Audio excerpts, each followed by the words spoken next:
അന്ത്യപ്രവാചകൻ മുഹമ്മദ് നബി തിരുമേനി 1400 വർഷങ്ങൾക്ക് മുമ്പ് പറഞ്ഞ ഒരു കാര്യമുണ്ട്. അതായത് ഏറ്റവും അവസാനത്തെ യുദ്ധത്തിൽ ജൂതൻ പരാജയപ്പെടും, അവിടെ മുസ്ലിങ്ങൾ വിജയിക്കും. ജീവൻ രക്ഷപ്പെടുത്തുന്നതിനു വേണ്ടി ജൂതന്മാർ പാറക്കല്ലുകൾക്ക് പുറകിൽ ഒളിക്കും. ആ പാറക്കല്ലുകൾ പോലും ജൂതനെ വെളിപ്പെടുത്തും. ജൂതനെ സഹായിക്കുന്നത് ഒരേ ഒരു മരമാണ്, വർക്കത് എന്ന് പറയുന്ന ഒരു മരമാണ്. ആ മരം മാത്രമാണ് ജൂതനെ ഒളിച്ചിരിക്കാൻ സഹായിക്കുന്നത്. എങ്കിലും ജൂതൻ പരാജയപ്പെടുമെന്നാണ് അന്ത്യപ്രവാചകൻ 1400 വർഷങ്ങൾക്ക് മുമ്പ് പറഞ്ഞത്. എന്തായാലും പ്രവാചകൻ പറഞ്ഞ ഈ ഒരു ഹദീസുമായി ബന്ധപ്പെട്ട് ഇപ്പോൾ നടക്കുന്ന ഇസ്രായേൽ ഫലസ്തീൻ യുദ്ധത്തെ ചില ആളുകൾ അങ്ങനെ നോക്കിക്കാണാറുണ്ട്. അവസാനം ഫലസ്തീൻ ചിരിക്കും, ജൂതൻ കരയും, ഫലസ്തീൻ വിജയിക്കും. അത്തരത്തിലൊരു ഉറപ്പ് പലരും പങ്കുവെക്കാറുണ്ട്. അല്ലെങ്കിൽ വാർത്തകളുമായി ബന്ധപ്പെട്ട് ഞാൻ ഉൾപ്പെടെ അത്തരത്തിലുള്ള കാര്യങ്ങൾ പറഞ്ഞിട്ടുണ്ട്. പ്രവാചകൻ 1400 വർഷങ്ങൾക്ക് പറഞ്ഞ ആ കാര്യം യാഥാർത്ഥ്യമാകും എന്ന് ഉത്തമ ബോധ്യമുള്ളതിന്റെ അടിസ്ഥാനത്തിൽ തന്നെയാണ് അത്തരത്തിലുള്ള ചില കാര്യങ്ങൾ പറഞ്ഞിട്ടുള്ളത്. മാത്രമല്ല, ഫലസ്തീനിലെ സാധാരണക്കാരായിട്ടുള്ള ആളുകൾ അവരുടെ ഭാഗത്തു നിന്നും നമുക്ക് കാണാൻ കഴിയുന്ന ഒരു പോരാട്ട വീര്യം, ഹമാസിന്റെ പോരാട്ട വീര്യം, യുദ്ധമുഖത്ത് നിൽക്കുന്ന മറ്റ് സംഘങ്ങളുടെ പോരാട്ട വീര്യം, യമനിലെ ഹൂത്തികൾ, അവരെ സംബന്ധിച്ചിടത്തോളം അവർക്ക് കഴിയും വിധം അവർ ഇസ്രായേലിനെ പ്രതിരോധിക്കുന്നുണ്ട്, ആക്രമിക്കുന്നുണ്ട്. എന്നാലും അത്തരത്തിലുള്ള ആളുകളുടെ പോരാട്ട വീര്യം കാണുമ്പോൾ നമുക്ക് അങ്ങനെ തന്നെയാണ് പറയാൻ കഴിയുന്നത്. എന്നാലും ഇപ്പോൾ ഇവിടെ 1400 വർഷങ്ങൾക്ക് മുമ്പ് പറഞ്ഞ ആ കാര്യം യാഥാർത്ഥ്യമാകുന്നതിന്റെ ചില ലക്ഷണങ്ങൾ കണ്ടു തുടങ്ങി എന്നുള്ളതാണ്. ഇന്നലെയാണ് ഈജിപ്തിന്റെ പടപ്പുറപ്പാടുമായി ബന്ധപ്പെട്ടൊരു വാർത്ത ശ്രദ്ധയിൽപ്പെടുന്നത്. സിനായ് മേഖലയിൽ ലക്ഷക്കണക്കിന് വരുന്ന സൈനികരെ ഈജിപ്ത് അണിനിരത്തിയിരിക്കുന്നു. ടാങ്കുകൾ വിന്യസിച്ചിരിക്കുന്നു, യുദ്ധവിമാനങ്ങൾ വിന്യസിച്ചിരിക്കുന്നു. ഇസ്രായേലുമായി ഒരു യുദ്ധപ്രഖ്യാപനം ഈജിപ്ത് നടത്തിയിരിക്കുന്നു. എന്തായാലും ഇവിടെ ഇറാന്റെ ഭാഷ കടമെടുക്കുകയാണെങ്കിൽ അത്തരത്തിലൊരു നീക്കം ഈജിപ്ത് നടത്തിയപ്പോൾ ഉടൻ തന്നെ ഇസ്രായേൽ പ്രധാനമന്ത്രി അമേരിക്കൻ പ്രസിഡന്റ് ട്രംപിനെ വിളിച്ചിരിക്കുന്നു. ഈജിപ്തിന്റെ ആ നീക്കം തടയണം എന്നുള്ളതാണ് ഇവിടെ നെതന്യാഹുവിന്റെ ആവശ്യം. എന്തായാലും ഈജിപ്ത് ഇപ്പോൾ പറയുന്നത് ഗസയിൽ നിന്നും സാധാരണക്കാരെ ആട്ടിയോടിച്ച് ഞങ്ങളുടെ രാജ്യത്തേക്ക് പറഞ്ഞയക്കാനാണ് ഇസ്രായേൽ ശ്രമിക്കുന്നത്, അതിനെ പ്രതിരോധിക്കേണ്ടതുണ്ട്, അതിന്റെ ഭാഗമായിട്ടുള്ള ഒരു നീക്കമാണ് ഞങ്ങൾ ഇപ്പോൾ നടത്തുന്നത് എന്നാണ് ഈജിപ്ത് പറയുന്നത്. എന്തായാലും ഒരു കാര്യം നമുക്ക് ഉറപ്പിച്ചു പറയാം, ഖത്തറിനെ തോണ്ടിയപ്പോൾ ഇസ്രായേലിന് ശരിക്കും പൊള്ളി എന്നുള്ളതാണ്. ഇവിടെ ഈ ഹമാസ് വിഷയം, ഗസ വിഷയം, അതിൽ മധ്യസ്ഥത വഹിച്ചിരുന്ന 2 രാജ്യങ്ങളാണ് ഖത്തറും അതുപോലെ തന്നെ ഈജിപ്തും. ഖത്തർ ഒന്നുമല്ല, ഖത്തറിന് സൈനിക ശേഷിയില്ല എന്ന ഒരു കണക്കുകൂട്ടൽ, അത്തരത്തിലൊരു ധാരണയുടെ പുറത്ത് വില കുറച്ച് കണ്ടാണ് ഇവിടെ ഇസ്രായേൽ പ്രധാനമന്ത്രി ബെഞ്ചമിൻ നെതന്യാഹു ഖത്തറിനെതിരെ ഒരു നീക്കം നടത്തിയത്. നേരത്തെ ഇറാനെതിരെയും അത്തരത്തിലുള്ള ഒരു നീക്കം നടത്തിയിരുന്നു, നല്ല പണി ചോദിച്ചു വാങ്ങിച്ചിരുന്നു. എന്നാലും ഇവിടെ ഖത്തറിനെ തൊട്ടപ്പോൾ ശരിക്കും പൊള്ളി എന്നുള്ളതാണ്. ഇപ്പോൾ ഈജിപ്ത് പടപ്പുറപ്പാട് നടത്തിയിരിക്കുന്നു, യുദ്ധകാഹളം മുഴക്കിയിരിക്കുന്നു. ഈജിപ്തിനെ രഹസ്യമായി സഹായിക്കുമെന്ന് തുർക്കി അറിയിച്ചു എന്ന വാർത്തകൾ പുറത്തു വരികയാണ്. മാത്രമല്ല, നേരത്തെ സൗദി അറേബ്യയും പാകിസ്ഥാനും തമ്മിൽ ഒരു പ്രതിരോധ കരാറിൽ ഒപ്പുവെച്ചിട്ടുണ്ട് എന്ന കാര്യം നമുക്കറിയാം. അത്തരത്തിൽ വാർത്തകൾ പുറത്തു വന്നതാണ്. ഇപ്പോൾ ഈജിപ്ത് പാകിസ്ഥാനുമായി ചില ചർച്ചകൾ നടത്തുന്നു, കൂടുതൽ ആയുധങ്ങൾ സംഭരിക്കുന്നതിന് വേണ്ടിയുള്ള നീക്കങ്ങൾ നടത്തുന്നു എന്ന വാർത്തകളും പുറത്തു വരികയാണ്. തുർക്കി പ്രത്യക്ഷത്തിൽ ഇവിടെ ഇസ്രായേലിനെ ആക്രമിക്കാനുള്ള സാധ്യതയില്ല, ഒരു നാറ്റോ രാജ്യമാണ്.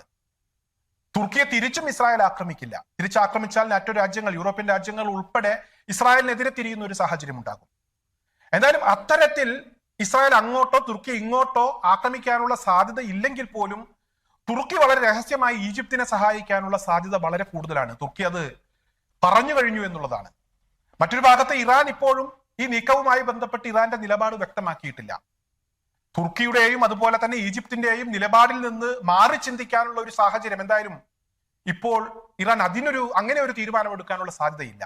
ഇവരോടൊപ്പം നിൽക്കാൻ തന്നെയാണ് ഇറാൻ തയ്യാറാവുകയുള്ളൂ. ഇറാനെ സംബന്ധിച്ചിടത്തോളം ഇത് വലിയൊരു അവസരമാണ്. അറബ് രാജ്യങ്ങൾ എല്ലാവരും ചേർന്ന് നാറ്റോ മോഡൽ ഒരു സേനയ്ക്ക് രൂപം നൽകണം, ഇസ്രായേലിനെ പ്രതിരോധിക്കണം, ഇസ്രായേലിനെ തടയണം എന്നുള്ള ഒരു തീരുമാനം നേരത്തെ ഖത്തറിൽ നടന്ന ഉച്ചകോടിയുമായി ബന്ധപ്പെട്ട് അത്തരത്തിലൊരു തീരുമാനം എടുത്തു എന്ന വാർത്തകൾ പുറത്തു വന്നിരുന്നു. ഇത്ര പെട്ടെന്ന് ഇത്തരത്തിലൊരു നീക്കം നടത്തുമെന്ന് ആരും പ്രതീക്ഷിച്ചില്ല. ശക്തമായ നീക്കം തന്നെയാണ് ഇപ്പോൾ ഈജിപ്ത് നടത്തിക്കൊണ്ടിരിക്കുന്നത്. ഇസ്രായേൽ ഒന്ന് പതറിയിട്ടുണ്ട്. എന്തായാലും ഇവിടെ ഈജിപ്തിന്റെ ഈ നീക്കവുമായി ബന്ധപ്പെട്ട് ചില ചർച്ചകൾ അത് സജീവമായി തന്നെ നടക്കുന്നുണ്ട്.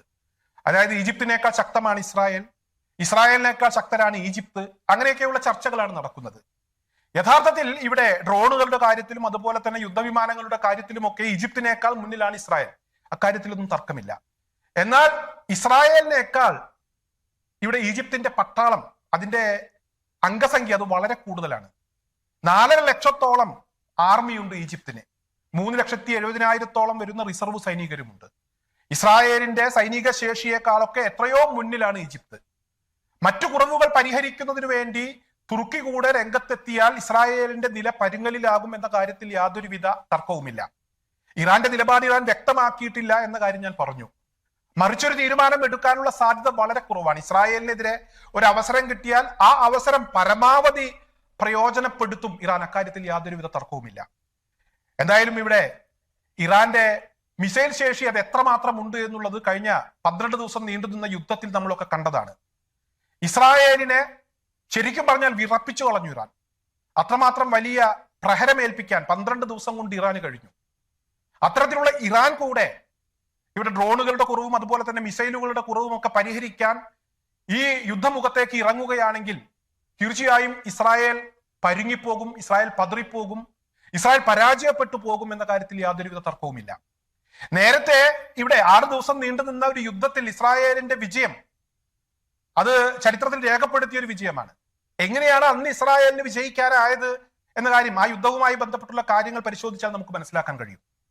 ശത്രു രാജ്യങ്ങളുടെ വ്യോമതാവളങ്ങൾ തകർക്കുക, അവരുടെ റൺവേ അതുപോലെ തന്നെ അവരുടെ യുദ്ധവിമാനങ്ങളൊക്കെ പെട്ടെന്ന് വളരെ ശക്തമായ ഒരു നീക്കം നടത്തി, സഡൻ അറ്റാക്ക് നടത്തി അതെല്ലാം തകർത്ത് തരിപ്പണമാക്കുക. അവർക്ക് അവരുടെ വിമാനങ്ങൾക്ക് ഉയർന്നു പൊങ്ങി ഇസ്രായേലിനെ ആക്രമിക്കാൻ കഴിയാത്ത ഒരു സാഹചര്യം സൃഷ്ടിക്കുക. അത്തരത്തിലൊരു നീക്കം നടത്തിയാണ് നേരത്തെ ഇസ്രായേൽ വിജയിച്ചത് എന്നതാണ് ചരിത്രം പരിശോധിക്കുമ്പോൾ നമുക്ക് മനസ്സിലാക്കാൻ കഴിയുന്നത്. എന്തായാലും എല്ലാ നീക്കങ്ങളും, ഇസ്രായേലിന്റെ നീക്കങ്ങൾ വളരെ കൃത്യമായി ജാഗ്രതയോടുകൂടി നിരീക്ഷിച്ചു കൊണ്ടിരിക്കുകയാണ് അറബ് ലോകം.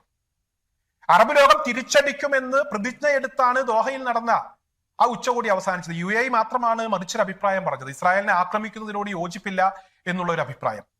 എന്തായാലും തുർക്കിയെ സംബന്ധിച്ചിടത്തോളം കഴിഞ്ഞ കുറച്ച് നാളുകളായി ഇസ്രായേൽ നടത്തുന്ന നരനായാട്ടിനെ തുർക്കി തള്ളിപ്പറയുന്നുണ്ട്. അതുപോലെ തന്നെ ഈജിപ്ത് ഇവിടെ സമാധാനത്തിന് വേണ്ടിയാണ് അവരെപ്പോഴും നിലകൊണ്ടത്. ഖത്തറും അങ്ങനെ തന്നെയാണ് നിലകൊണ്ടത്. അങ്ങനെ സമാധാനത്തിന് വേണ്ടി നിലകൊണ്ട ആളുകളെ ആക്രമിക്കും, ഇനിയും ആക്രമിക്കും. ഖത്തറിൽ ഹമാസിന്റെ ആളുകൾ ഒളിച്ചിരിപ്പുണ്ടെങ്കിൽ ഇനിയും ഖത്തറിനെ ആക്രമിക്കും എന്നൊക്കെ ആവർത്തിച്ച് ഇസ്രായേൽ ഭീഷണിപ്പെടുത്തുമ്പോൾ ഈ പുതിയ നീക്കം അത് വളരെ ശ്രദ്ധയോടുകൂടി ലോകം ഉറ്റുനോക്കുകയാണ്. അതോടൊപ്പം തന്നെ മറ്റു ചില കാര്യങ്ങൾ കൂടെ പറയാതെ ഈ ഒരു വീഡിയോ നമുക്ക് അവസാനിപ്പിക്കാൻ കഴിയില്ല. ഇന്നലെ പുറത്തു വന്ന വളരെ പ്രധാനപ്പെട്ട ഒരു വാർത്തയാണ് ഫലസ്തീനെ ഒരു സ്വതന്ത്ര രാജ്യമായി UK അംഗീകരിച്ചു എന്നുള്ളത്. അതുപോലെ തന്നെ കാനഡ, ഓസ്ട്രേലിയ തുടങ്ങിയ രാജ്യങ്ങൾ ഒരു സ്വതന്ത്ര രാജ്യമായി ഇവിടെ ഫലസ്തീനെ അംഗീകരിച്ചിരിക്കുന്നു. കൂടുതൽ രാജ്യങ്ങൾ ഫലസ്തീനെ അംഗീകരിച്ചുകൊണ്ട് വരും ദിവസങ്ങളിൽ രംഗത്തെത്തും എന്നുള്ള വാർത്തകളും പുറത്തു വരുന്നു. അന്ത്യപ്രവാചകൻ മുഹമ്മദ് നബി തിരുമേനി 1400 വർഷങ്ങൾക്ക് മുമ്പ് പറഞ്ഞ ജൂതന്റെ ആ പരാജയം അത് ഏറെക്കുറെ അടുത്തെത്തിയിരിക്കുന്നു എന്ന് തന്നെയാണ് ഇപ്പോൾ മനസ്സിലാക്കാൻ കഴിയുന്നത്. എവിടെ പോയി ഒളിച്ചാലും ജൂതന് രക്ഷയില്ലാത്തൊരവസ്ഥ. ലോകം മുഴുവൻ ജൂതനെ ഒറ്റപ്പെടുത്തിയിരിക്കുന്നു. ഖത്തറിനെ ആക്രമിച്ചതോടുകൂടി അറബ് രാജ്യം ഒറ്റക്കെട്ടായി ഇവിടെ ഇസ്രായേലിനെതിരെ തിരിഞ്ഞു. ലോകം മുഴുവൻ ഇസ്രായേലിനെതിരെ തിരിഞ്ഞു. ഇന്നാവാം നാളെ ആകാം എന്ന് പറഞ്ഞ് ഫലസ്തീനെ അംഗീകരിക്കുന്നതിന് വേണ്ടി തൽക്കാലം അത് പിന്നീടാകാം എന്ന് പറഞ്ഞ് മാറ്റിവെച്ചിരുന്ന രാജ്യങ്ങൾ ഇനി സമയം കളയാൻ കഴിയില്ല എന്നൊരു തീരുമാനത്തിലെത്തിയിരിക്കുന്നു. എന്തായാലും ജൂതന്റെ പരാജയം, പതനം അത് ആസന്നമായിരിക്കുന്നു എന്ന് തന്നെയാണ് ഇപ്പോഴത്തെ ഈ ഒരു സാഹചര്യത്തിൽ മനസ്സിലാക്കാൻ കഴിയുന്നത്.